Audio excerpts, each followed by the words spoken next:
Alright guys, so we're about to put the Xbox One controller back together. I hope you watched my teardown in the last video. If you didn't, you can click on the screen right now. So without further ado, let's put it all back.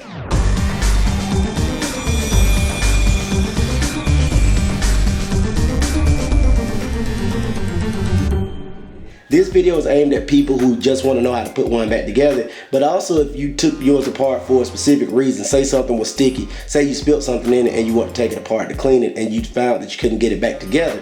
That's what we're trying to do in this particular video, only we went to the extreme and we took everything down to the bare nothing. So let's start with the L2 and R2 triggers.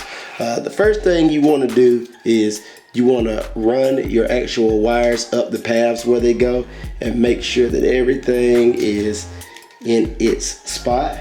And I just want to make sure I got the right one on the right side, because there's a cover that goes on top of this thing and it has to sit a certain way, like so.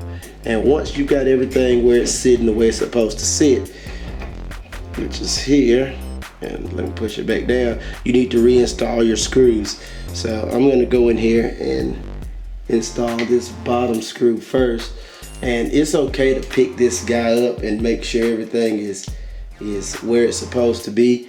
If something's not sitting flush, you didn't do something right. So take your time, do it right. You will need a Torx 6 and a Torx 9 is what I use for the security screws. Torx 6 for everything else. And I'm just going in here and I am reinstalling this button.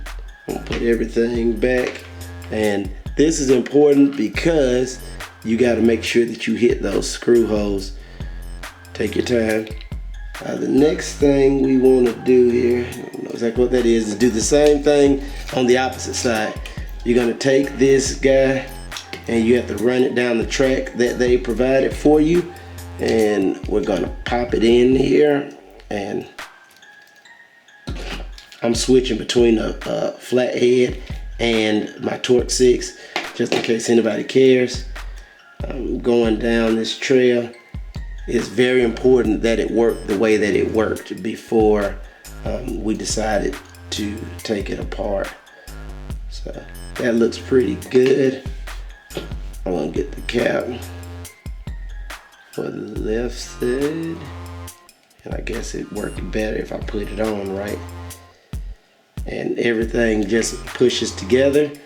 We need to add some screws in here, and that's kind of what that'll look like as it goes back through those trails. So both of those are ready to go. Next thing I'm gonna do is I'm gonna go in and start installing the face buttons again, and they have to go a certain way. A is on the bottom, so we're gonna drop that in, very similar to our friends over at Sony. And then you've got X is somewhere, B is on the outside, so that'll be B.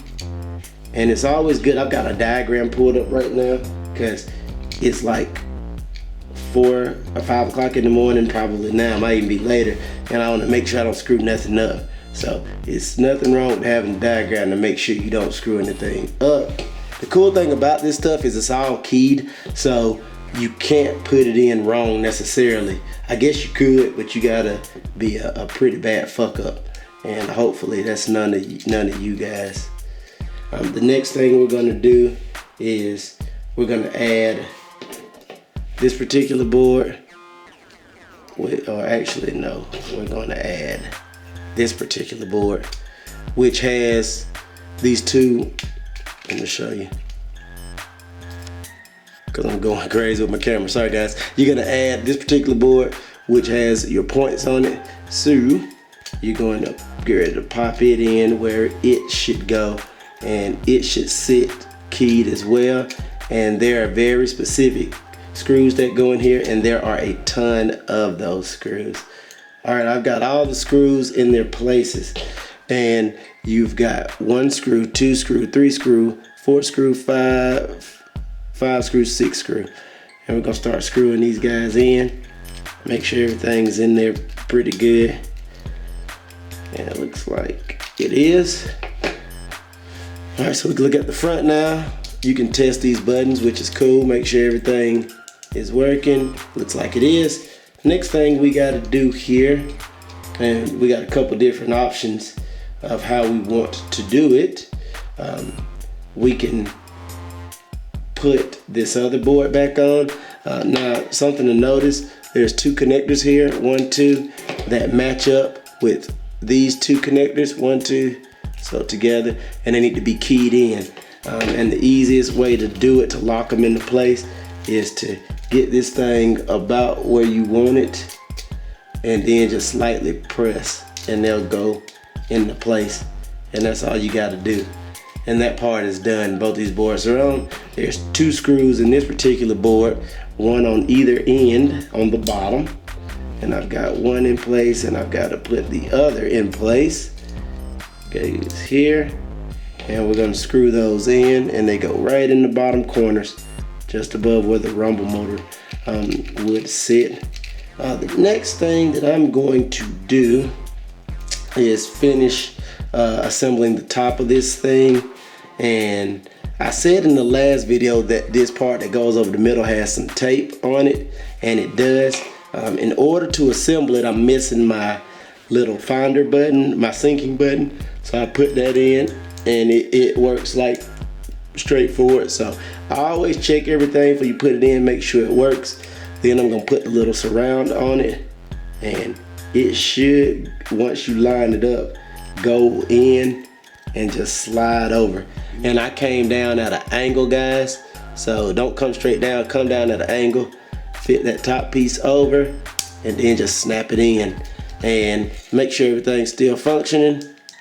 Looks like it is. We're gonna put our shoulder buttons on, and they're labeled too. There's LB and RB, I'm sure, for right button, and the right goes with the right, left goes with the left. Not even joking. So we're gonna go here.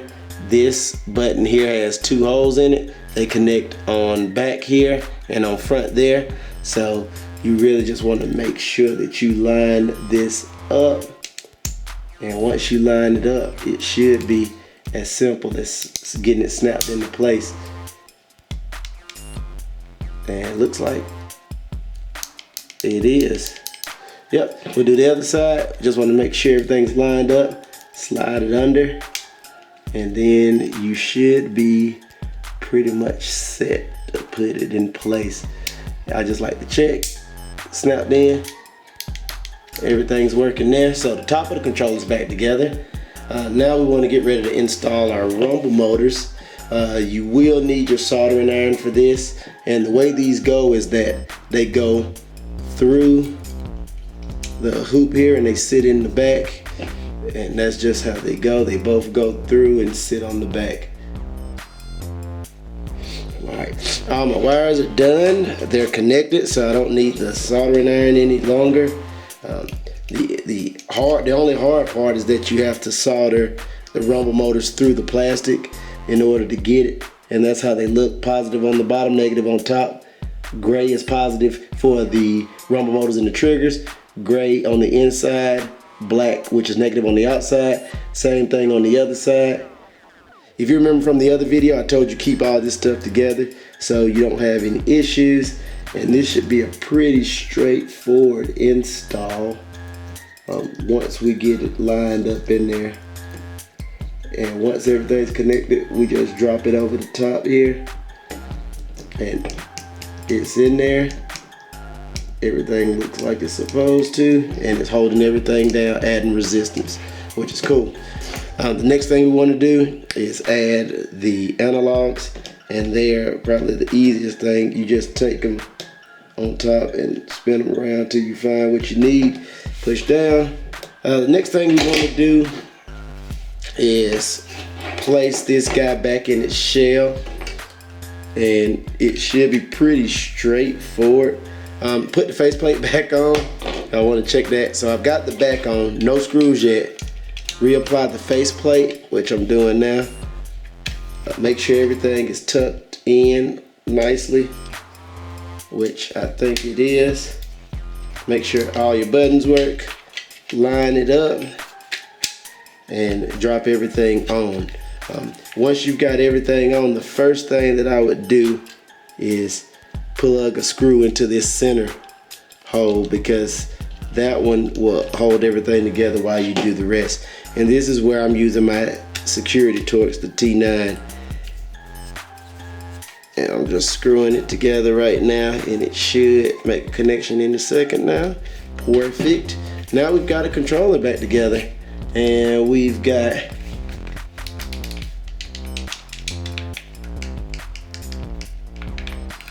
everything seems to be working right.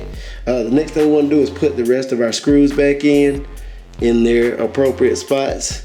There were 4 on the outsides. We've already done the one on the inside. All right, so all these screws, both screws are in. We're gonna put the outer caps on the way they should go, and they should just line up and snap in and create a seamless look on this outside. Gotta do one for this other side here. Make sure everything looks good. And the only other thing we gotta do is put batteries in it. Make sure that it works. Moment of truth, we'll hit the power button, and we've got a working Xbox One controller. Alright guys, so thank you so much for watching this teardown and rebuild, my teardown and my rebuild. If you got any questions about the Xbox One controller, please let me know. Now that I know that I can safely tear it down and rebuild it, the scuff mod is next, so be looking out for that. It'll be coming your way really soon. Hope you like this video. Sorry I kind of stumbled through it at times, but please feel free to leave your comments, because I do look at everyone and I use those to get better. Thank you so much. Have a great one. I'll see you guys later. It's getting late, really early in the morning. I'm out. Peace.